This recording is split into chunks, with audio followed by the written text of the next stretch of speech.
Hello student, आज हम बात करेंगे आपके स्लैटर रूल के बारे में। और स्लैटर रूल से पहले हम लोग आपके जानते हैं कि शिल्डिंग इफेक्ट क्या होता है। ठीक हो क्या? शिल्डिंग, उसी से आपका जेड इफेक्टिव निकलेगा। तो शिल्डिंग इफेक्ट क्या होता है, पहले हम उसको जानते हैं। आपके शिल्डिंग इफेक्ट, ठीक है। तो शिल्डिंग इफेक्ट में क्या होता है आपका, ये आपका क्या है, न्यूक्लियस है। ठीक है। और न्यूक्लियस पे कैसा चार्ज होता है आपका, पॉजिटिव चार्ज होता है। न्यूक्लियस के बाहर क्या होते हैं आपके, आउटर मोशन है। इनको हम क्या बोलते हैं, KLMN से हम इनको डिनोट करते हैं आपके। ठीक हो गया। और यहाँ क्या होते हैं आपके, इलेक्ट्रॉन प्रेजेंट होते हैं। और इलेक्ट्रॉन पे कैसा चार्ज होता है आपका, ये है आपके इलेक्ट्रॉन। और इलेक्ट्रॉन पे होता है आपका नेगेटिव चार्ज होता है इलेक्ट्रॉन पे। और न्यूक्लियस पे क्या है आपका, पॉजिटिव चार्ज है। तो आपको पता है कि अपोजिट चार्ज क्या करते हैं, एक दूसरे को अट्रैक्ट करते हैं। ठीक हो गया। तो इलेक्ट्रॉन और न्यूक्लियस के बीच में तो क्या लगेगा आपका, अट्रैक्शन, अट्रैक्टिव फोर्स। ठीक हो गया, अट्रैक्शन बोल सकते हैं हम। और इलेक्ट्रॉन के बीच में क्या लगेगा आपका, रिपल्सन, क्योंकि ये क्या है आपके सेम चार्ज हैं। ठीक है। तो आपको पता है सेम चार्ज एक दूसरे को क्या करते हैं, आपके रिपेल करते हैं। और अपोजिट चार्ज एक दूसरे को क्या करते हैं, अट्रैक्ट करते हैं। ठीक हो गया। तो ये तो है आपका। तो इसमें क्या होता है, आपके जो इलेक्ट्रॉन हैं, जितने नंबर ऑफ सेल आपके क्या बढ़ते जाएंगे, तो ये इलेक्ट्रॉन क्या करेंगे, इस अट्रैक्टिव फोर्स जो इलेक्ट्रॉन और न्यूक्लियस के बीच में लगे हैं, उसको क्या करेंगे, ये रिड्यूस करने की कोशिश करेंगे। ठीक हो गया। तो ये एक तरह से जो इलेक्ट्रॉन है, ये क्या करेंगे, एक तरह से इसके लिए एक तरह से एक शील्डिंग का काम करेंगे, शील्ड बना लेंगे, या आप कह सकते हैं स्क्रीन का काम करेंगे। ठीक है। तो इन इलेक्ट्रॉनों के कारण क्या हो रहा है, इसके बीच में जो इलेक्ट्रॉन और न्यूक्लियस के बीच में जो आपका अट्रैक्टिव फोर्स है, उसको ये क्या कर देंगे, आपके रिड्यूस कर देंगे। तो वही कहलाता है आपका नेट अट्रैक्टिव फोर्स, या आप उसको बोल सकते हैं effective nuclear charge, Z effective, जिसको हम डिनोट करते हैं आपके जेड इफेक्टिव। और जेड इफेक्टिव को हम निकालते हैं जेड माइनस सिग्मा से। जो जेड होता है आपका, ये होता है आपका यहाँ पे एटॉमिक नंबर। और जो सिग्मा होता है, इसको बोलते हैं हम लोग शील्डिंग कांस्टेंट। तो इस सिग्मा को हम कैसे निकालेंगे, वो हम पहले जानते हैं, इसके बाद हम जेड इफेक्टिव निकालना सीखते हैं। तो इस सिग्मा को हम निकालते हैं आपका स्लैटर रूल से। तो स्लैटर रूल क्या है, इसको दिया था in 1930। JC Slater proposed a set of rules. Slater's rules is use to calculate the shielding constant. मतलब स्लैटर रूल का हम जनरली यूज किसके लिए करते हैं, शील्डिंग कांस्टेंट को निकालने के लिए। इन मल्टी इलेक्ट्रॉन सिस्टम, ये किस में काम करता है आपका, मल्टी इलेक्ट्रॉन सिस्टम में। ठीक है। And the electronic configuration, the element is the following order and grouping. ठीक है।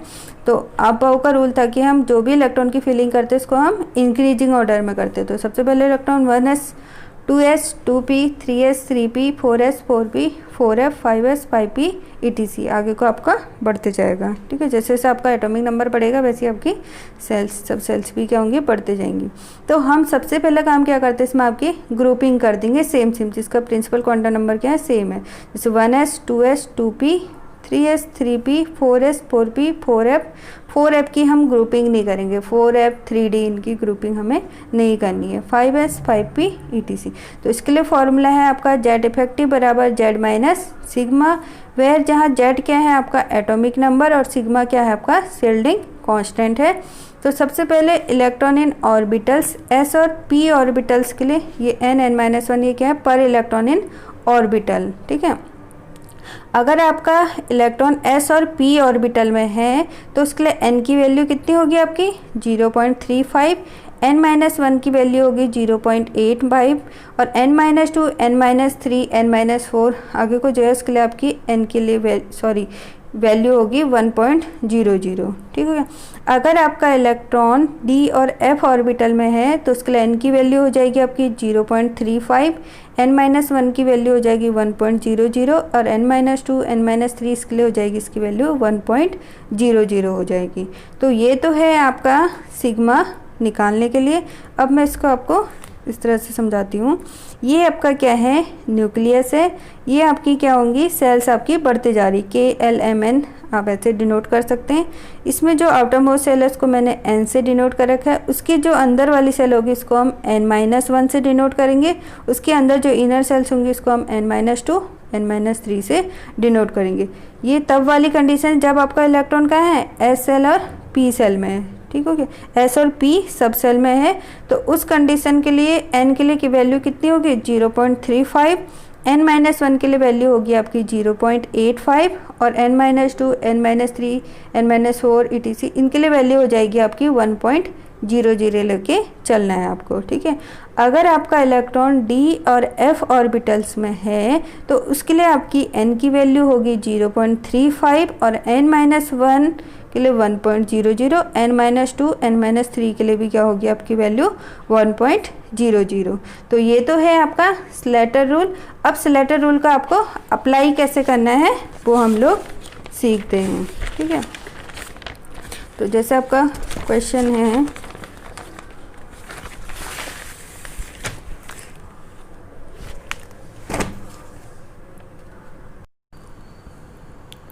तो हेलो स्टूडेंट, अब हम निकालते हैं आपका स्लेटर रूल के अकॉर्डिंग जेड इफेक्टिव।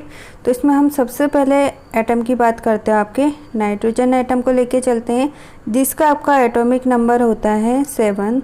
तो हमने सबसे पहले क्या करना है, आपका इसका इलेक्ट्रॉनिक कन्फिग्रेशन आप लिख लेंगे। तो इसका इलेक्ट्रॉनिक कन्फिग्रेशन होता है आपका 1s2 2s2 और 2p3। ठीक हो गया, ये आपका इलेक्ट्रॉनिक कन्फिग्रेशन हो गया।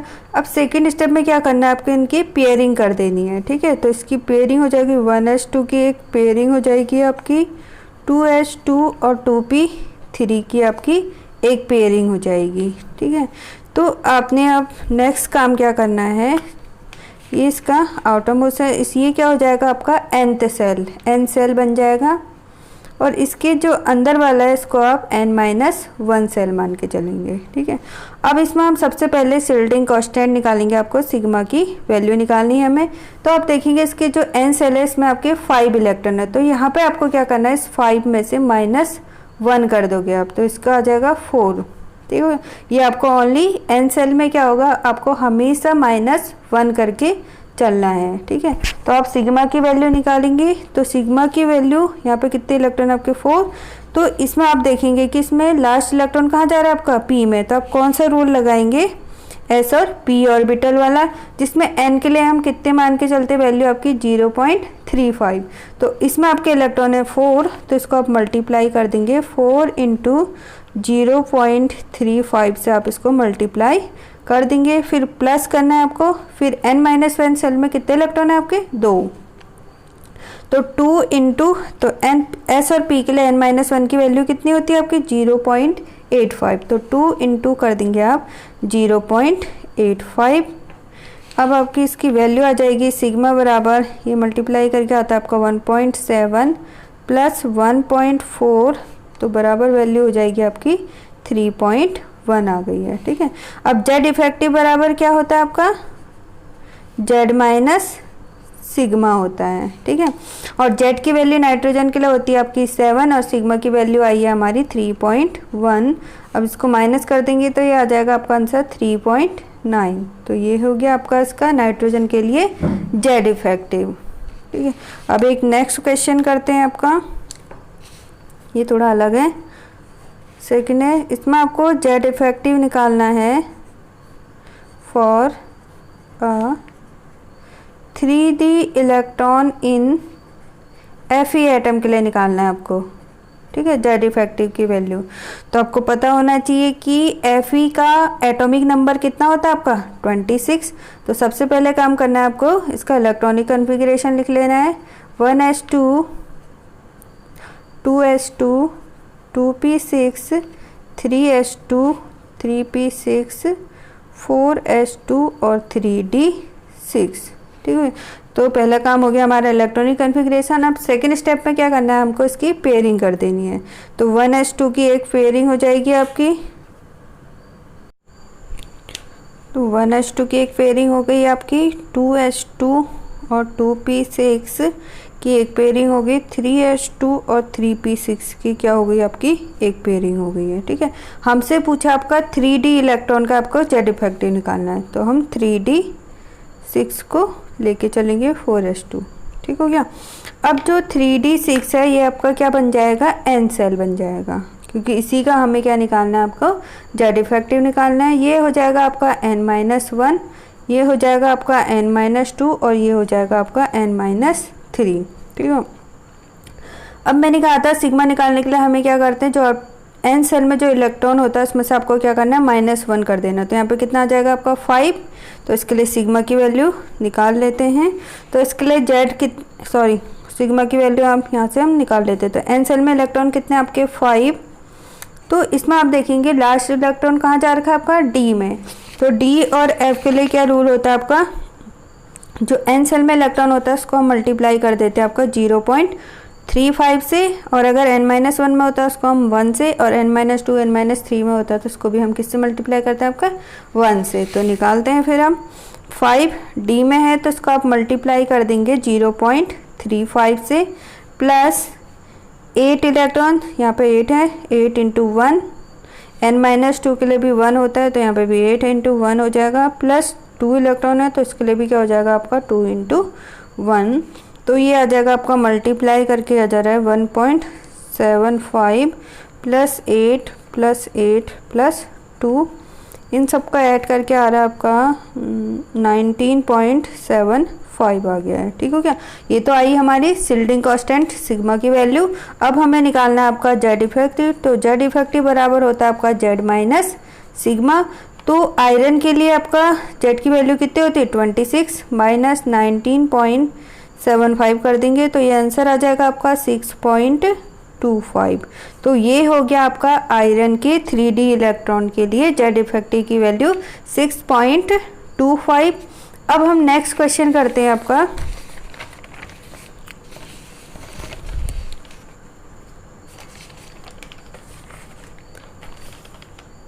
सल्फर एटम के लिए। ठीक है, तो सल्फर एटम का आपका एटॉमिक नंबर कितना होता है आपका 16।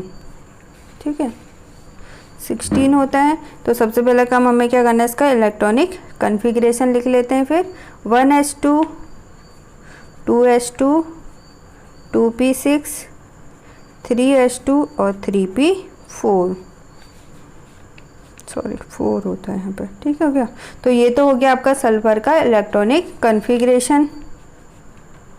ठीक है, अब हमने सेकंड स्टेप में क्या करनी है, इसकी पेयरिंग कर देंगे। 1s2 2s2 2p6 की एक पेयरिंग, 3s2 और 3p4 की आपकी एक पेयरिंग हो जाएगी। ठीक है, अब 3s2 3p4 क्या हो गया आपका, ये बन जाएगा आपका पूरा का पूरा n सेल, और इसके अंदर वाला जो हो जाएगा आपका ये n-1 और ये हो जाएगा आपका n-2। ठीक है, तो मैंने कहा था आपका जो n सेल में जो इलेक्ट्रॉन होते हैं उसमें से आपको क्या करना है, ऑलवेज -1 करना है। तो यहाँ इलेक्ट्रॉन कितने हैं आपके 6 इलेक्ट्रॉन, 6 में से -1 कर दोगे तो कितना आ जाएगा आपका 5।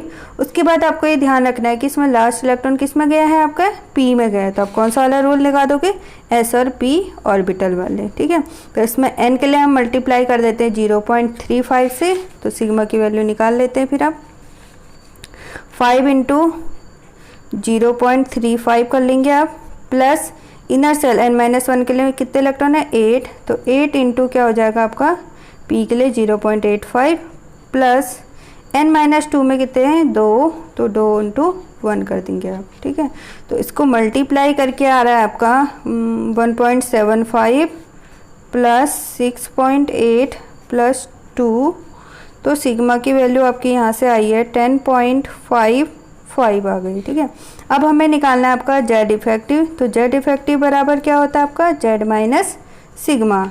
तो सल्फर के लिए आपकी सिग्मा की वैल्यू कितनी दी हुई है 16, माइनस कर देंगे आप 10.55, तो ये वैल्यू आ जाएगी आपकी 5.45। तो ये तो हो गया आपका जेड इफेक्टिव सल्फर के लिए। अब एक लास्ट क्वेश्चन करते हैं और फोर्थ, इसमें आपको जेड इफेक्टिव निकालना है 3d इलेक्ट्रॉन इन वेनेडियम के लिए। वेनेडियम के 3d इलेक्ट्रॉन के लिए आपको क्या निकालना है, जेड इफेक्टिव की वैल्यू निकालनी है। तो आपको सबसे पहले पता होना चाहिए कि एटॉमिक वेनेडियम का एटॉमिक नंबर कितना होता है आपका 23, ठीक है। तो इसका इलेक्ट्रॉनिक कन्फिग्रेशन निकाल लेंगे। ट्रांजिशन एलिमेंट है हमारा ये 1s2 2s2 2p6 3s2 3p6 3d3 और 4s2। अब हम क्या करेंगे, नेक्स्ट स्टेप में इसकी पेयरिंग कर देंगे। तो 1s2 2s2 2p6 की एक पेयरिंग हो गई आपकी, 3s2 3p6 की एक पेयरिंग होगी। हमें किसका पूछा, आपका 3d इलेक्ट्रॉन का पूछा है, ठीक है। तो हम 3d लेंगे और 4s2 को ऐसे रख देंगे आपका, ठीक है। तो अब देखेंगे इसमें लास्ट में इलेक्ट्रॉन 3d का हमें लेके चलना है। तो ये हो जाएगा आपका n सेल, ये हो जाएगा आपका n-1, ये हो जाएगा आपका n-2 और ये हो जाएगा आपका n-3। तो मैंने कहा था जिसका पूछा जाएगा जो n सेल होगा उसमें से आपको क्या करना है, हमेशा -1 कर देना है। तो इसमें कितने इलेक्ट्रॉन हो गए आपके, 2 इलेक्ट्रॉन हो गए। तो हम सिग्मा निकाल लेते हैं, शेल्डिंग कांस्टेंट 2। अब आपको सेकंड में ध्यान रखना है कि इसमें इलेक्ट्रॉन किस में है, डी में है। तो आप कौन सा रूल लगाओगे, डी और एफ के लिए 0.35 n सेल के लिए होता है, 1 n-1 के लिए होता है और n-2 n-3 के लिए भी कितनी वैल्यू रखते हैं हम लोग, 1 रखते हैं, ठीक है। तो हम निकाल लेते हैं 2 इंटू कर देंगे आप 0.35 प्लस, अब मैं यहाँ पे क्या करती हूँ, जो डी में होता है तो इसके लिए सारे अंदर के लिए हम कितनी वैल्यू रखते हैं 1.00। तो मैं इन सबको जितने इलेक्ट्रॉन है सबको ऐड कर देती हूँ। तो ये कितने हो रहे हैं आपके 18 हो रहे हैं और इसको मैं मल्टीप्लाई कर देती हूँ आपका सीधे 1 से, ठीक है। तो ये सिग्मा की वैल्यू आ जाती है आपकी 18.70 के लगभग आ जाती है। अब हम निकाल लेते हैं इसका जेड इफेक्टिव और जेड इफेक्टिव होता है हमारा जेड माइनस सिग्मा और जेड की वैल्यू होती है वेनेडियम के लिए 23 माइनस 18.70 करोगे तो ये वैल्यू आ जाएगी आपकी 4.3। तो ये हो गया आपका जेड इफेक्टिव वेनेडियम के लिए। तो thank you watching this video. Please like and share and subscribe.